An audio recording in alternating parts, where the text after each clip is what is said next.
There's this awe-inspiring beauty that you find when you witness the raw energy and capability of Mother Nature. From photographing these kinds of subjects, there's just the excitement that you get and the adrenaline rush that you get. There's an addiction to it, and you never want to stop chasing it.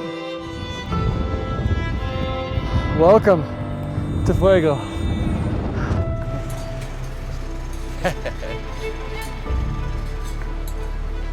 Diego! Give me a hug. How are you? Good, man. How you doing? Thanks for coming to get us, man. You ready to get packed up and go see a volcano? So we got in late last night. Now Diego's picked us up and we're gonna head on out to Antigua, which is kind of the base of the Agua volcano. It's kind of the gateway to the Fuego volcano in my mind. And then we'll start our trek up the mountain to Acatenango, where we're gonna have base camp just below the summit of Acatenango tonight. My name is Mezeul II, and I'm a photographer. On this trip, I'll be heading from Dallas, Texas, down to Guatemala to document one of the world's most active volcanoes, the Fuego volcano. I guess you could say that I'm more of an extreme nature photographer than anything else, because I find myself in precarious positions photographing volcanoes, tornadoes, extreme weather, anywhere across the world, and I'm absolutely obsessed with it.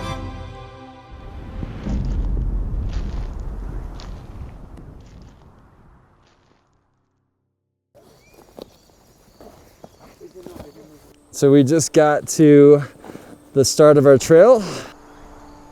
We've got some awesome porters, Luis and his father, that are gonna help us because, let's be honest, at elevation, they are way more in shape and way stronger than we are. We're probably pushing close to 12,200-ish maybe. All right, vamos. Hard to breathe right now. You know, you're at elevation, you're close to 13,000 feet, you feel like you're sucking wind through a straw. You're tired, you're hungry, but you can hear the explosions of fuego, and you want to get around that final corner where you can see fuego right there in front of you erupting. Wait for the eruption, because that's the show.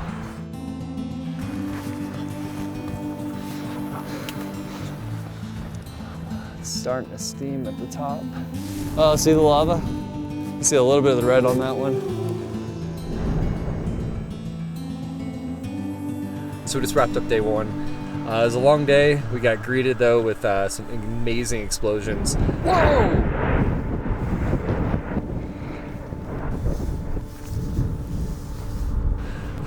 But then we kind of got skunked by the weather. That dictates everything out here. So we're gonna get some sleep and be ready for an early morning tomorrow morning to hike over to Fuego. Dude, I am tired. I am hungry. I'm cold, but I'm happy because we are literally staring right at Volcán de Fuego, one of the most active volcanoes in the world. All right, hey, when you get to this spot here, man, lean on the wall.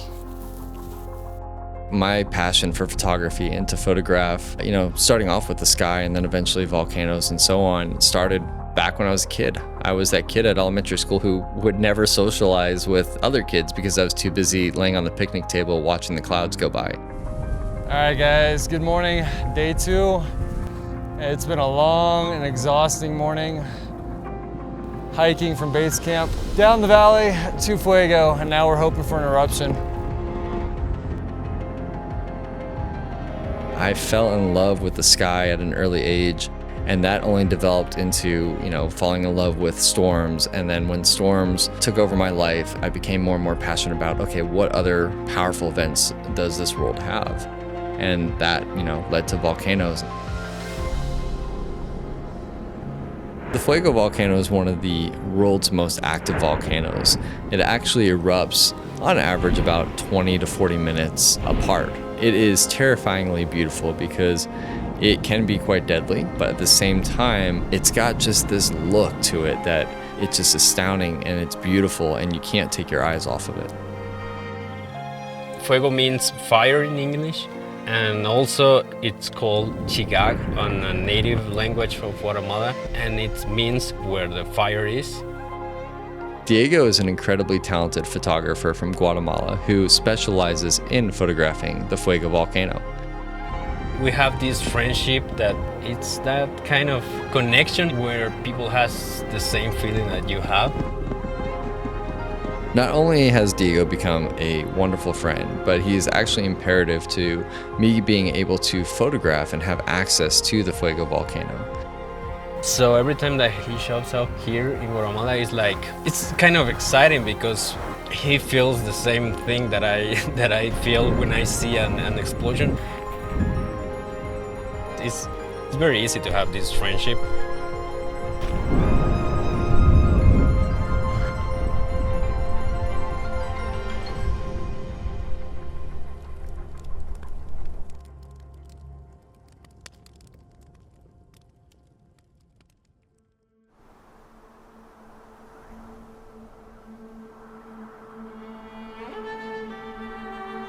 We woke up this morning, 3:30 in the morning, with every intention of going to Fuego to get the shot that I've been trying to get. But currently Fuego's fogged in, so we'll just have to sit and be patient. Maybe it's better to camp in the valley, because if we camp in the valley, then that makes that hike so much easier to just go up for sunrise and down, and then back up for sunset and down, and we can just really focus in on, hey, let's get as much as we can get from up there. So we're packing up from base camp today, gonna go to Antigua, freshen up, and then we'll return in a day, and we'll camp down this time in that valley that's between Acatenango and Fuego, and that's gonna give us a lot better access to the summit of Fuego. So we just got off of Acatenango, and now we're gonna go meet up with Luis, who was one of our porters, and they've invited us over to have a traditional Guatemalan meal for some lunch. It would be really, really nice to kind of bring in another angle to the life of Fuego, essentially, and that's the people that work on it. And document the hard work that they do.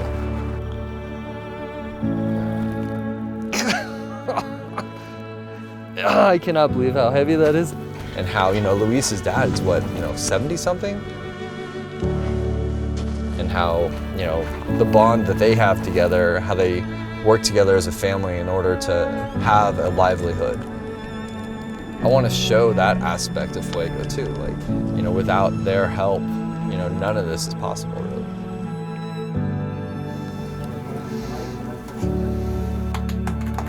So they've been kind enough to allow us to come over and share a meal with them and hear some of their stories. Okay.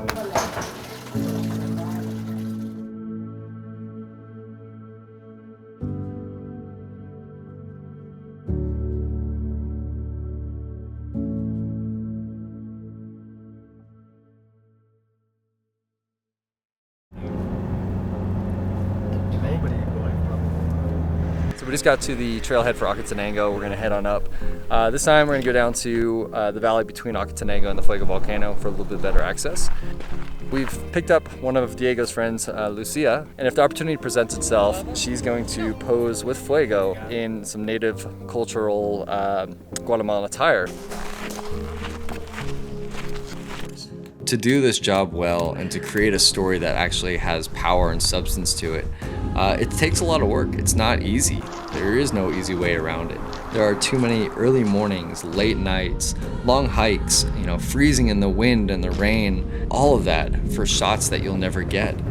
Really close to 50-mile-an-hour winds trying to blow us off the ledge right now, but we're gonna stay a little further back. I don't like to run right up to the volcano without knowing kind of what its behavior is doing.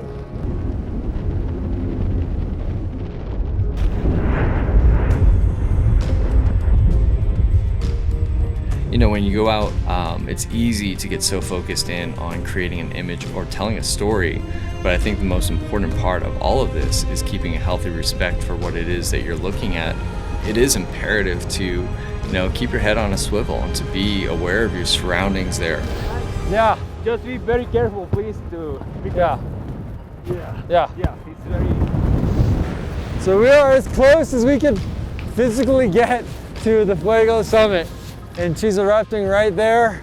The crater is about 500 meters from us here. Super windy. And now we got beautiful light coming in from the side. We just need a big explosion. Come on, come on. Now's the time. It's like a 20-minute window.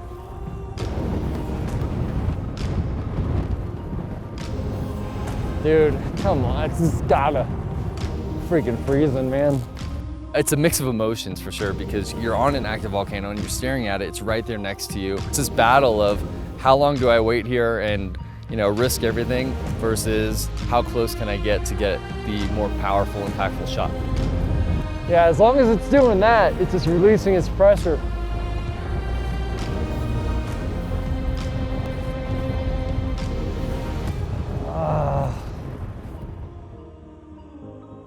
Tonight was our first night back on the summit of Fuego. So close, but another fail, and kind of heartbreaking in a way. But I mean, we had beautiful sky. I mean, just gorgeous sunset.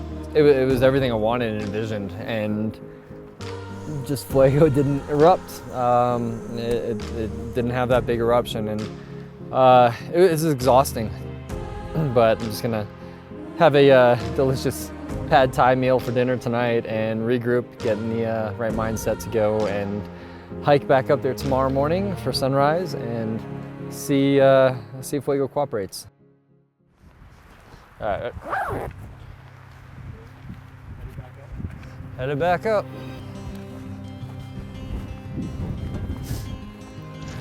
I believe a good image or a powerful image is not just one that has compositional elements or a moment in the frame. It's also a reflection of all the hard work and the dedication and the passion that photographer has for what he or she is capturing.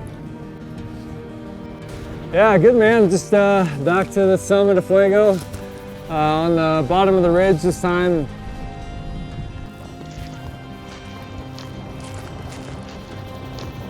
When you go out and photograph these events, you have to accept that you're going to fail over and over and over again, and know that the end result is going to be worth all those failures. If you don't fail, you don't appreciate that moment when it actually happens in front of you.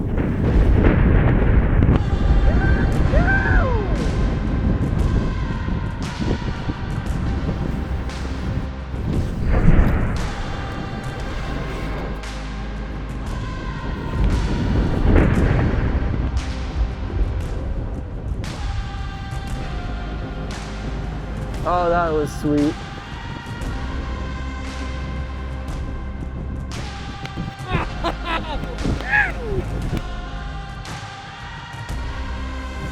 Yes! Yes! Right here, kind of how you are, like maybe dress up. Ultimately, with my work, I want people to see the beauty of this world. It's so easy to be distracted by electronics, the television, our phone, our computer. There's so much out there that if you just put all that down and take the time to embrace it, you'll realize how beautiful this world is. And through my images, I wanted to inspire people to get out there, to take a minute to embrace this world that we all share. And for me, that drives me even harder to go out there and to capture these images.